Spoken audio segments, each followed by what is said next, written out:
Në Ustros me 8 dhe 9 nëntor do të mbahet edicioni 17 i festës së gështenjave, një manifestim tashmë tradicional që është kthyer në një nga ngjarjet më të rëndësishme kulturore bujqësore të Krajës. Kryetari i Bashkisë Lokale të Krajës, Beqir Berjashi, thekson se kjo festë, e cila është ndërprerë vetëm gjatë vitit të pandemisë, ka vazhduar me pasë rregullisht, duke u bërë një simbol i identitetit dhe i begatisë së zonës. Këtë vit festa gështenjave do të zhvillohet me një program të pasur 2 ditor që përfshin aktivitete kulturore, artistike dhe kulinare. Po është manifestimi 17 me radhë, kështu që mbahet përveç që në kohën e koronës se kemi ndërprej, përndryshe një manifestim tashmë tradicional, sepse Kraja është një zonë e begatshme me prodhime të ndryshme bujqësore, një tokë shumë pjellore që është kultivohen lloje të ndryshme të bimëve,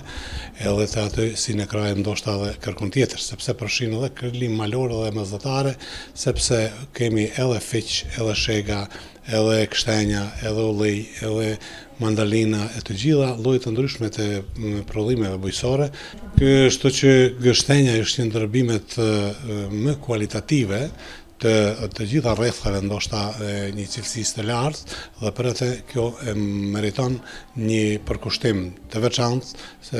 për këtë bimë zona e Krajës dhe ndoshta komunat i Vartë dhe gjithë viset tona për rreth të janë. Çfarë do të kemi risi këtë vit në festën e gështenjave? Çdo vit shkojmë duke begatuar dhe programin, edhe faktikisht edhe kushtet e organizimit paka shumë ndryshojnë, me qenë se kemi përkrahjen të institucioneve shtetnore, do të thotë Komuna e Tivarit është një mbartëse kryesore e këtij aktivitetit dhe organizata turistike në Tivar.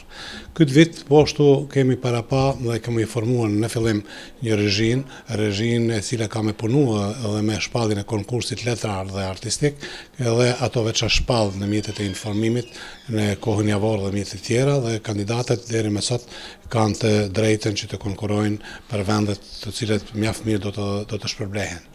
Neve këtë vit po ashtu kemi risi sepse kemi një program 2 ditor me program artistik dhe kulturor që do të organizohet edhe me 8 edhe me 9.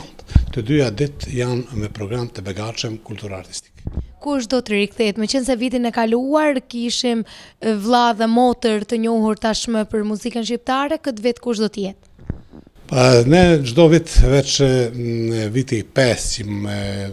ndoshta unë jam në bashkinë lokale, edhe kemi bërë një përgatitje maksimale dhe përpjekje më të vërtet me sjell yjet e muzikës shqiptare, dhe ashtu ka ndodhur edhe këtë vit. Vitin e kaluar kishim Remzien me vllahun e saj, ndërsa këtë vit ne kemi bërë poshtë një senzacion të ri, ku do të sjellim Leonora Jakupin me Asim Gashin, që do të jetë korisht edhe këngëtari i mirënjohur kranjan Muzafer Koliqi. Kështu ditën e dytë, po ashtu kemi një program të begatshëm me këngëtar shkodran, me artist dhe muzikcien të ndryshëm nga Shkodra, që po ashtu do të jetë një ditë e përkushtuar në platon para restoraneve në Ostros, dhe aty do të jetë edhe më afër, sepse restoranet mund të qëndrojnë dhe në ta dhe të jetë çka presim, sidomos ditën e parë, një popullat ndoshta prej 2000-3000 vetëve, ashtu sikur se ka qenë viteve të tjera. Çfarë i sjell Krajës festa e gështenjave? Shumë e mendojnë se festa e gështenjave është një shpenzim ndoshta edhe i muzikës. Dikush pyet pse aq shumë muzikën. Neve sikurse mos i kemi një muzikë edhe gështenjat, ndoshta nuk kish marrë gjithaj popull i madh. Kështu që neve ende mendojmë dhe kemi idenë, sepse ne i shpenzojmë disa mjete të mira, i shpenzojmë, por me siguri është një përfitim i mirë i prodhuesve bujqësor, çka është edhe rëndësi, por është dhe afirmimi i kulturave bujqësore në vise tjera të Malit të Zi dhe të jashtë Malit të Zi, kështu që e kuptojnë dhe rritet edhe emri i Krajës me ta prodhime kualitative, por edhe një tregti mjaft e mirë me banorët e Krajës që shfrytëzojnë këtë ditë. Neve kemi përkrahjen maksimale dhe ajo ndoshta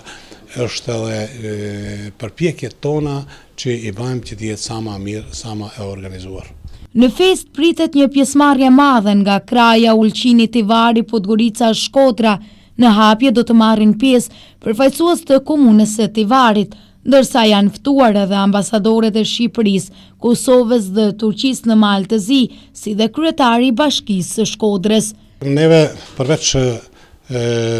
që kemi mysafirë që të rëndom që vinë nga të gjitha rrethet e Malit të Zi, ne kemi organizuar dhe shtangjet apo stolet ku do të qiten ekspozohen prodhimet bujqësore. Në ato shtangje në ku kemi të organizuar mbi afër 50 shtangje, ku veç janë paraqit të gjithë që të marrin pjesë dhe për të gjithë i kanë gratis shtangjet e tyre që neve si bashkësi lokale na kushtojnë mjaft mirë. Për të gjithë ndoshta kemi siguruar diku mbi 10 kintal gështenja, të cilat edhe të pjekuna, edhe të papjekuna, edhe të cilat do t'i shërbejmë mysafirët. Po mandej kemi organizuar me siguri mbi 100 kg gjumca, se është një e traditë e Krajës dhe ushqime tjera që janë të përgatitura dhe mendojmë që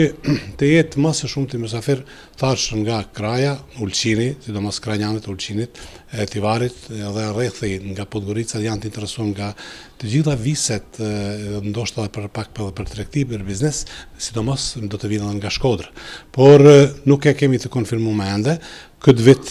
kam bë përpjekje që të sigurojmë ndoshta edhe sepse kam qenë në hapja manifestimit nga kryetari i komunës së Tivarit, kam bë përpjekje maksimale që ndoshta të vijë kryetari i Shkodrës, edhe ndoshta edhe ndonjë kryetari i Ulqinit që t'i bëjmë një trekantsh të bashkive në kraj, ashtu si ka qenë para 4-5 viteve. Por kemi poshtu të ftuar ambasadorin e Shqipërisë në Maltëzi, ambasadorin e Kosovës në Maltëzi, ambasadorin e Turqisë në Maltëzi, ambasadorin tjerë, të cilët nuk e kanë konfirmuar pjesëmarrjen, sepse na deri në momentin e fundit, edhe tash po friksohemi për shkak të kohës si do të marr, dhe në momentin e fundit duk pak se do të jetë mirë dhe kemi definuar që të jetë këtë ditë. Me këtë përkushtim dhe program të pasur, festa 17 e gështenjave pritet të sjellë sërish gjallëri, traditë dhe bashkim në zemrën e Krajës, aty ku gështenja mbetet jo vetëm një frot, por një simbol krenarie dhe trashëgimie.